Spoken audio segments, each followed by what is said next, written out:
Hello दोस्तों, जय जगन्नाथ। आज हम आप लोगों को जगत के पालनहार जगन्नाथ जी का दर्शन करवाएंगे जगन्नाथपुरी मंदिर में। और हम लोग बताएंगे कि कैसे आप यहाँ आ सकते हैं, रुकने का स्थान कैसा होगा, कहाँ कहाँ आप यहाँ घूम सकते हैं और खाने पीने की व्यवस्था कैसे होगा और आपका कुल बजट यहाँ आने के लिए कैसा होगा। तो ये संपूर्ण जानकारी हम आप लोगों को देंगे। तो यात्रा से यहाँ संबंधित हम आपको संपूर्ण जानकारी उपलब्ध कराएंगे, यहाँ रुकना घूमना। तो चलिए, ये 4 धामों में से बद्री धाम प्रथम धाम है जो उत्तराखंड में स्थित है, और दूसरा धाम द्वारिका जो गुजरात में स्थित है, और जगन्नाथपुरी उड़ीसा पुरी जिले में स्थित है, और रामेश्वरम जो तमिलनाडु में स्थित है। तो ये प्रमुख स्थानों में से एक है और यह भगवान श्री कृष्ण को समर्पित यह धाम है। और यहाँ आकर आप बहुत जगह को घूम सकते हैं। तो यहाँ आने के लिए आपको ट्रेन से सबसे उपलब्ध प्रमुख साधनों में से एक है। वहाँ आकर आपको केवल 2.5 किलोमीटर की दूरी पर मंदिर स्थित है, वहाँ से आप ऑटो लेकर आसानी से मंदिर तक पहुँच सकते हैं। तो ये सबसे आसान साधन है। यदि आप फ्लाइट से आना चाहते हैं तो आपको बीजू पटनायक हवाई अड्डा भुवनेश्वर में उतरना होगा, वही नियरेस्ट एयरपोर्ट है, और वहाँ से लगभग 55 किलोमीटर की दूरी पर ये जगन्नाथपुरी का मंदिर स्थित है। तो वहाँ से आप आसानी से टैक्सी या बस से यहाँ पहुँच सकते हैं। और यहाँ पर अब बात करते हैं हम लोग रुकने की। तो आप यहाँ आसपास में ही आपको बहुत सारे धर्मशाला और होटल मिल जाएंगे जहाँ पर आप रुक सकते हैं। यदि आप प्राइवेट होटल में रुकते हैं तो 1000 से 2000 में अच्छे रूम आपको मिल जाएंगे। साथ में यदि मंदिर ट्रस्ट के तरफ से जो उपलब्ध होता है उसमें आप चाहें तो उसमें रुक सकते हैं। उसमें 1200 से 1500 में बहुत अच्छे रूम आपको मिल सकते हैं। और यदि पास के ही धर्मशाला में आपको रूम लेना है तो वहाँ भी रुक सकते हैं, जहाँ 500 रुपये से स्टार्ट होता है। तो यहाँ पर जो भी आप रूम लेंगे वहाँ पर रात्रि विश्राम करके स्टे करके चलते हैं हम मंदिर दर्शन के लिए, और जानते हैं कि मंदिर दर्शन के लिए कौन कौन से नियम हैं, हम मंदिर दर्शन कैसे कर सकते हैं। तो यहाँ पर स्वामी श्री जगन्नाथपुरी जी में 4 प्रमुख द्वार है और चारों में ही लाकर की सुविधा है, जहाँ पर आप अपना सामान, बैग, पर्स, मोबाइल आप यहीं पर रख सकते हैं। फ्री सुविधा होता है ये।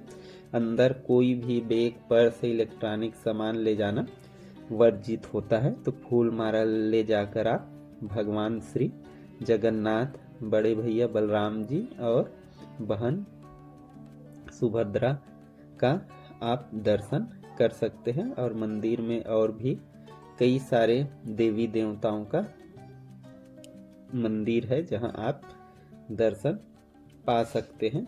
और यहाँ का सबसे प्रमुख होता है यहाँ का प्रसाद जो 56 भोग से बना होता है। और ये जो है ये 7 बर्तनों में बनता है। जो सबसे ऊपर वाला है उसमें पहले बनता है। 500 लोग यहाँ पर रसोइये काम करते हैं और 300 लोग लगभग उनके सहायक होते हैं। तो यहाँ पर का प्रसाद जो 56 भोग है आप अपने आवश्यकता और अपने बजट के अनुसार जितने भी रुपए का चाहे वो ले सकते हैं।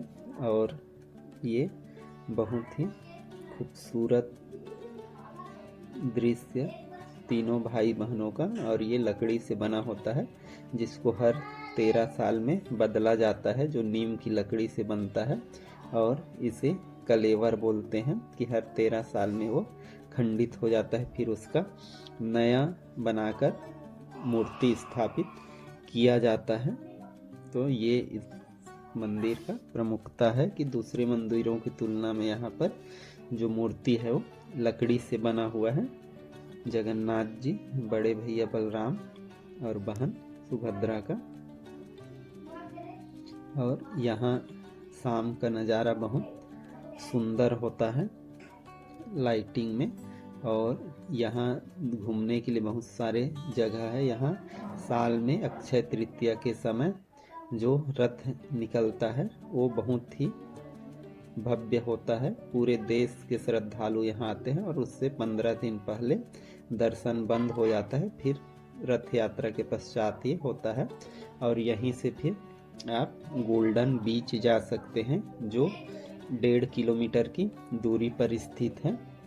और ये बहुत ही सुंदर स्थल है। शाम के समय यहाँ लोग सनसेट देखने आते हैं कि यहाँ का नज़ारा बहुत ही सुंदर है। आप स्विमिंग कर सकते हैं यहाँ पर, केमल राइडिंग, हॉर्स राइडिंग, इनका आप आनंद उठा सकते हैं। और यहाँ का जो सनसेट है वो बहुत ही सुंदर होता है। और इसके पश्चात फिर से आप वापस आ जाइए शाम को। और यहाँ पर जो जगन्नाथ स्वामी मंदिर के चारों ओर परिक्रमा पथ बना है उसका आप आनंद ले सकते हैं। बहुत ही सुंदर ये कॉरिडोर बना हुआ है, विकसित किया गया है इसमें। और इस रास्ते में भव्य मंदिरें हैं। सबसे प्रथम मंदिर भगवान श्री कृष्ण जी का है, उसके पश्चात श्री हनुमान जी का मंदिर है। तो इस परिक्रमा पथ में सबसे अंतिम में स्वामी नारायण जी का मंदिर है जो बहुत ही भव्य और विशाल बना हुआ है। तो आप यहाँ भी आनंद ले सकते हैं। फिर इसके पश्चात आपको अगले दिन यहाँ से जो भी 30 से 40 किलोमीटर के आसपास जितने प्राकृतिक स्थल है वहाँ का आप भ्रमण कर सकते हैं। और पहले ही दिन आप इसके लिए बस में टिकट बुक कर लीजिए या टैक्सी कर लीजिए। और इसके पश्चात आप अर्ली मॉर्निंग ही यहाँ से निकल जाइए ताकि आप ज़्यादा से ज़्यादा स्थानों को कवर कर सकें। तो वो आप अपनी सुविधा अनुसार ये चीज़ कर सकते हैं।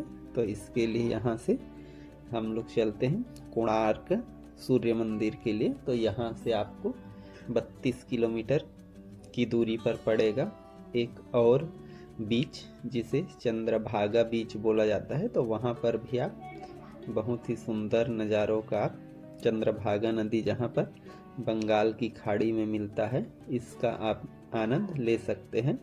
यहाँ पर कुछ समय बिताने के बाद आप आगे प्रस्थान कर सकते हैं। यहाँ बहुत ही सुंदर दृश्य होगा। फिर आगे हम लोग चलेंगे कोणार्क का सूर्य मंदिर जो अपने आप में ऐतिहासिक और बहुत ही भव्य है, बहुत ही ऊंचा। यहाँ पर ऊपर शेर, नीचे उसके हाथी है और उसके नीचे मनुष्य भी है। ये भव्य गेट है और बना भी बहुत ही बड़ा है। और ये जो सामने जो दिख रहा है वास्तव में इसका मंदिर का प्रांगण है। पीछे और बहुत ही विशाल मंदिर हुआ करता था जो आज के डेट में विद्यमान नहीं है। और यहाँ पर आप गाइड ले सकते हैं। तो गाइड आपको हर एक जगह का जो ऐतिहासिक महत्व है वो और अच्छे से बता देगा। तो यहाँ पर आपको ज़रूर आना चाहिए। और यहाँ से फिर हम लोग आगे चलते हैं और आगे हमको मिलेगा बुद्ध का शांति स्तूप। और ये शांति स्तूप जो है भगवान बुद्ध को समर्पित है और ये बहुत ही भव्य और ऊंचा बना हुआ है। और यहीं पीछे में भी मंदिर है जहां आप दर्शन पा सकते हैं। इसके बाद हम लोग आगे चलते हैं, आप भी जा सकते हैं हिंगलाज मंदिर जो भगवान विष्णु और शिव जी को समर्पित है।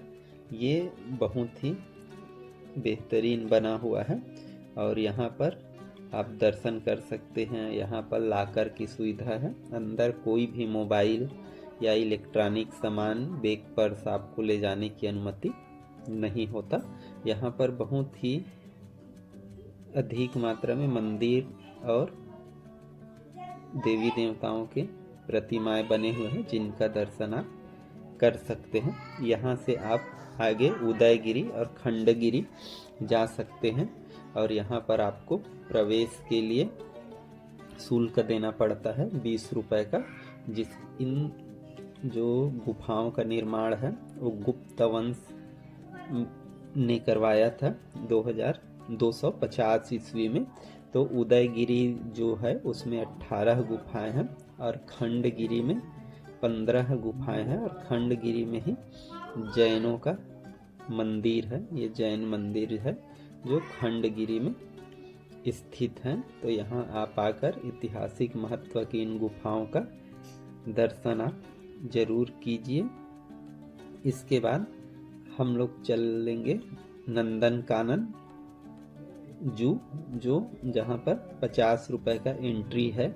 और यहाँ पर आप बहुत ही सभी प्रकार के जीव जंतुओं, हाथी, शेर, हर प्रकार के जीव जंतुओं का आप यहाँ पर देख सकते हैं इनको। और यहाँ बच्चों को खेलने के लिए कई सारे सुविधाएं हैं, सेल्फी पॉइंट बने हुए हैं।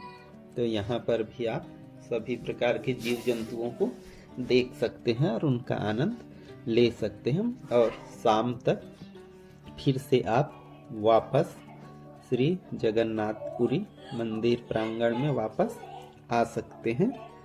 और यहाँ पर फिर से आप मंदिर का दर्शन कर सकते हैं। रात 9 बजे तक ही रहता है मंदिर का दर्शन यहाँ पर। एक सुबह 5 से रात को 9 बजे तक। यहाँ खाने पीने की बात करें तो यहाँ पर आपको बहुत ही अच्छे होटल्स मिल जाएंगे जहाँ आप शुद्ध शाकाहारी भोजन भी आप कर सकते हैं। मंदिर दर्शन का समय सुबह 5 बजे से रात्रि के 9 बजे होता है, लेकिन दोपहर के समय 1-2 घंटे के लिए ये विश्राम भी होता है। तो यहाँ आप अपने समय के हिसाब से कितने दिन का टूर बनाते हैं उस हिसाब से यहाँ पर आ सकते हैं। यदि आप चाहते हैं कि 3 दिन और 2 रात रुके तो पर पर्सन का यदि हम खर्चे की बात करें तो लगभग 4 से 5 हजार रुपये और ट्रेन का अलग से चार्ज। तो आप अपने प्लेस से पूरी तक की उसका जोड़ के खर्च देख सकते हैं कि आपको कुल कितने खर्च आएगा। तो आप अपने बजट और समय के अनुसार यहाँ पर कर सकते हैं। तो यहाँ पर आने का सबसे जो अच्छा समय होता है वो होता है अक्टूबर से मार्च। मार्च से जून तक यहाँ बहुत ज़्यादा गर्मी होता है और फिर जून से सितंबर तक यहाँ बहुत ज़्यादा बारिश होता है। तो ज़्यादा बेटर है कि अक्टूबर से फरवरी मार्च के बीच में आप यहाँ आकर भगवान श्री जगन्नाथ जी का दर्शन कीजिए और अपने जीवन को धन्य कीजिए। तो यहाँ आने वाले की सभी मनोकामना हमेशा पूर्ण होता है, ऐसा माना जाता है। तो आप भी जरूर आइए। जय श्री जगन्नाथ।